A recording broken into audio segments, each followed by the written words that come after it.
ವಿವಿಧ ಅಭಿವೃದ್ಧಿ ಕಾರ್ಯಕ್ರಮಗಳ ಉದ್ಘಾಟನೆ ಮತ್ತು ಶಂಕುಸ್ಥಾಪನೆ ಹಾಗೂ ಫಲಾನುಭವಿಗಳಿಗೆ ಸವಲತ್ತು ವಿತರಣಾ ಈ ಸಮಾರಂಭದ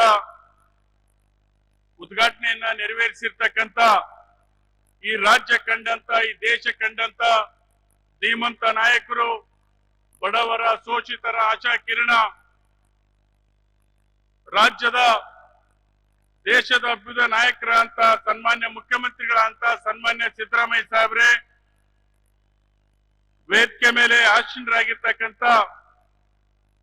ಜಿಲ್ಲೆಯ ಉಸ್ತುವಾರಿ ಸಚಿವರಾಗಿರ್ತಕ್ಕಂಥ ಶಿವರಾಜಣ್ಣ ತಂಗಡಿಗೆ ಅಣ್ಣವರೇ, ಇನ್ನೋರ್ವ ಸಚಿವರಾದಂತ ವೈದ್ಯಕೀಯ ಶಿಕ್ಷಣ ಸಚಿವರು ಸೋದರ ಅಂತ ಶರಣ್ ಪ್ರಕಾಶ್ ಅಣ್ಣ ಪಾಟೀಲ್ ರವರೇ,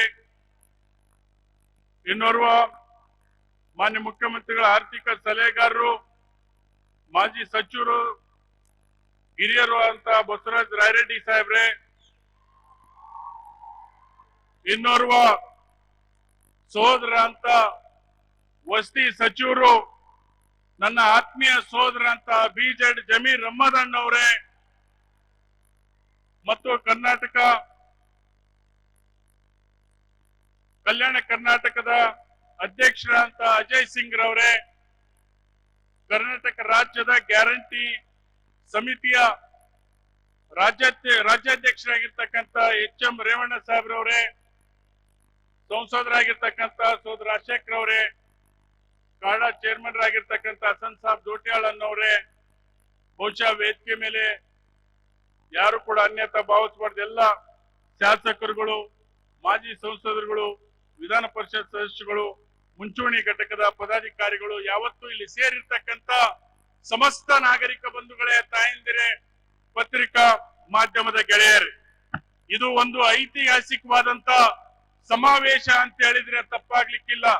ಕೊಪ್ಪಳ ಜಿಲ್ಲೆಯ ಇತಿಹಾಸದಲ್ಲಿ ಸುವರ್ಣ ಅಕ್ಷರದಲ್ಲಿ ಬರೆದಿರ್ತಕ್ಕಂಥ ದಿವಸ ಅಂತ ಹೇಳಿದ್ರೆ ಬಹಳ ಹೆಮ್ಮೆಯಿಂದ ಹೇಳಲಿಕ್ಕೆ ಈ ಸಂದರ್ಭದಲ್ಲಿ ನಾನು ಬಯಸ್ತಾ ಇದ್ದೇನೆ. ಇವತ್ತು ಸನ್ಮಾನ್ಯ ಮುಖ್ಯಮಂತ್ರಿಗಳಾಗಿರ್ತಕ್ಕಂಥ ಸಿದ್ದರಾಮಯ್ಯ ಸಾಹೇಬ್ರವರು 2013ರಲ್ಲಿ ಮಾನ್ಯ ಮುಖ್ಯಮಂತ್ರಿಗಳಾಗಿ ಪ್ರಮಾಣ ವಚನವನ್ನ ಸ್ವೀಕಾರ ಮಾಡಿ ಕೊಪ್ಪಳಕ್ಕೆ ಒಂದು ವೈದ್ಯಕೀಯ ಕಾಲೇಜನ್ನು ಕೊಡಬೇಕಂತೇಳಿ 135 ಕೋಟಿ ರೂಪಾಯಿ ವೆಚ್ಚದಲ್ಲಿ ವೈದ್ಯಕೀಯ ಕಾಲೇಜನ್ನ ಪ್ರಾರಂಭ ಮಾಡಿದ್ರು.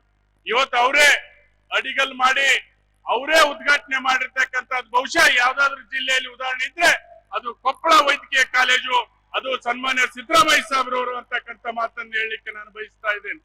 ಇವತ್ತು ಆ ವೈದ್ಯಕೀಯ ಕಾಲೇಜ್ ಆಗಿರೋದ್ರಿಂದ ನಮ್ಮ ಜನರಿಗೆ, ಸಾರ್ವಜನಿಕರಿಗೆ ಇವತ್ತು ನಾವು ಹುಬ್ಳಿ ಕಿಮ್ಸ್ ಅಥವಾ ಬೆಳಗಾವಿ ಅಥವಾ ಬಳ್ಳಾರಿಗೆ ಹೋಗಿ ಚಿಕಿತ್ಸೆಯನ್ನ ಪಡಿಬೇಕಾಗಿತ್ತು.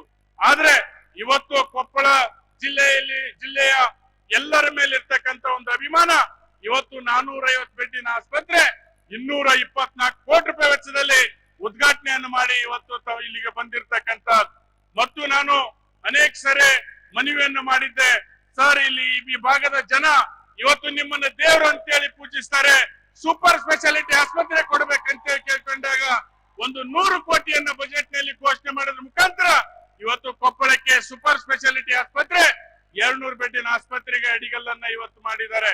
ಬಂಧುಗಳೇ, ಕೊಪ್ಪಳ ಜಿಲ್ಲೆಯಲ್ಲಿ ಇವತ್ತೇನಾದ್ರೂ ನೆರೆಹೊರೆ ಜಿಲ್ಲೆಗಳನ್ನ ನಾವು ನೋಡಿದಾಗ ಕೊಪ್ಪಳ ಜಿಲ್ಲೆ ಇಷ್ಟು ಅಭಿವೃದ್ಧಿ ಆಗಿದೆ ಅಂತ ಹೇಳಿದ್ರೆ ಅದಕ್ಕೆ ಮೂಲ ಕಾರಣ ಸನ್ಮಾನ್ಯ ಮುಖ್ಯಮಂತ್ರಿಗಳಾಗಿರ್ತಕ್ಕಂಥ ಸಿದ್ದರಾಮಯ್ಯ ಸಾಹೇಬ್ರವರು ಅಂತಕ್ಕಂಥ ಮಾತನ್ನು ಹೇಳಿಕ್ ಬಯಸ್ತಾ ಇದ್ದೇನೆ.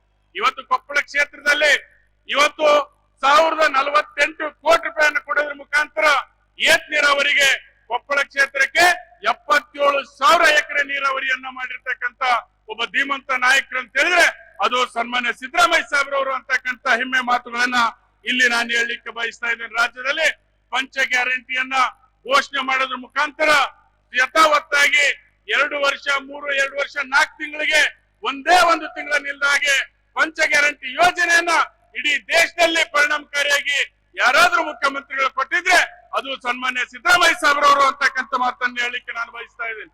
ಬಹಳಷ್ಟು ಇವತ್ತಾಗ್ಲೇ ಕೊಪ್ಪಳಕ್ಕೆ ಸುಮಾರು 12 ವರ್ಷದಲ್ಲಿ 10,000 ಕೋಟಿ ಅನುದಾನವನ್ನು ಕೊಡ್ತಕ್ಕಂಥ ಕೆಲಸವನ್ನು ಮಾಡಿದರೆ, ಜಿಲ್ಲೆಗೂ ಕೂಡ ಪ್ರತಿ ಕ್ಷೇತ್ರಕ್ಕೆ 2.5-3 ಸಾವಿರ ಕೋಟಿಯನ್ನ ಅಭಿವೃದ್ಧಿಗೆ ಕೊಡ್ತಕ್ಕಂಥ ಕೆಲಸವನ್ನು ಮಾಡಿದರೆ. ಇವತ್ತು ಕೊಪ್ಪಳ ಸಮಗ್ರ ಅಭಿವೃದ್ಧಿಗೆ ಇವತ್ತು ಏನು ನಾಂದಿ ಆಗ್ತಕ್ಕಂಥ ಕೆಲಸವನ್ನ ಸನ್ಮಾನ್ಯ ಸಿದ್ದರಾಮಯ್ಯ ಸಾಹೇಬ್ರವರು ಮಾಡ್ತಾ ಇದ್ದಾರೆ.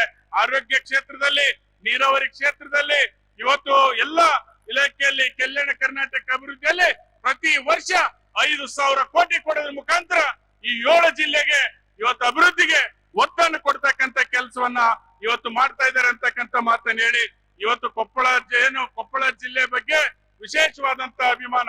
ಯಾಕಂದ್ರೆ ನೀವು ಕೂಡ ಕೊಪ್ಪಳದವರು ಸನ್ಮಾನ್ಯ ಸಿದ್ದರಾಮಯ್ಯ ಸಾಹೇಬ್ರು ಬರ್ತಾರೆ ಅಂತ ಹೇಳಿದ್ರೆ ಲಕ್ಷೋಪಲಕ್ಷ ಜನ ಸೇರ್ತಕ್ಕಂಥ ವ್ಯವಸ್ಥೆ. ಕಾರಣ ಏನಪ್ಪ ಅಂದ್ರೆ ಇಲ್ಲಿ ಕೊಟ್ಟಿರ್ತಕ್ಕಂಥ ಅನುದಾನ ಅಭಿವೃದ್ಧಿಗೆ ಇವತ್ತು ಹೆಚ್ಚು ಕೊಡ್ತಾ ಇದ್ದಾರೆ ಅಂತಕ್ಕಂಥದ್ದು. ಯಾಕಂದ್ರೆ ಇವತ್ತು ಈ ಕೊಪ್ಪಳ ಜಿಲ್ಲೆಯ ಬಗ್ಗೆ ಅತ್ಯಂತ ಹೆಚ್ಚಿನ ಪ್ರೀತಿ ವಿಶ್ವಾಸವನ್ನ ಸನ್ಮಾನ್ಯ ಮುಖ್ಯಮಂತ್ರಿಗಳಂತ ಸನ್ಮಾನ್ಯ ಸಿದ್ದರಾಮಯ್ಯ ಸಾಹೇಬ್ರು ಇಟ್ಕೊಂಡಿದ್ದಾರೆ. ನಮ್ಮ ಇನ್ನೂ 1-2 ಬೇಡಿಕೆ ಸರ್, ನಮ್ಮ ಜಿಲ್ಲೆಗೆ ಒಂದು ಏರ್ಪೋರ್ಟ್ ಆಗ್ಬೇಕು ಅಂತಕ್ಕಂಥ ಮನವಿ ಇದೆ. ಮತ್ತು ಈಗಾಗಲೇ ಕುರಿಗಾರರಿಗೆ 25 ಕೋಟಿ ಇವತ್ತು ಏನು ವಹಿವಾಟು ಮಾಡ್ಲಿಕ್ಕೆ, ವ್ಯಾಪಾರ ಮಾಡ್ಲಿಕ್ಕೆ ಸೆನ್ಸಸ್ ಇದು ಬಜೆಟ್ ನಲ್ಲಿ ತಾವು ಘೋಷಣೆ ಮಾಡಿದಿರಿ.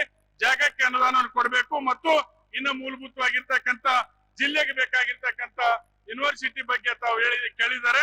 ಇವತ್ತು ಅದಕ್ಕೂ ಕೂಡ ಒತ್ತು ಕೊಡಬೇಕಂತೇಳಿ ತಮ್ಮ ಮೂಲಕ ಮಾತಾಡೋದ್ರ ಮುಖಾಂತರ ತಮ್ಮೆಲ್ಲರ ಪರವಾಗಿ ಸಾಹೇಬರಿಗೆ ಅಭಿನಂದನೆ ಸಲ್ಲಿಸಿ ನನ್ನ 2 ಮಾತು ಮುಗಿಸ್ತಾ ಇದ್ದೇನೆ. ಜೈ ಹಿಂದ್, ಜೈ ಕರ್ನಾಟಕ.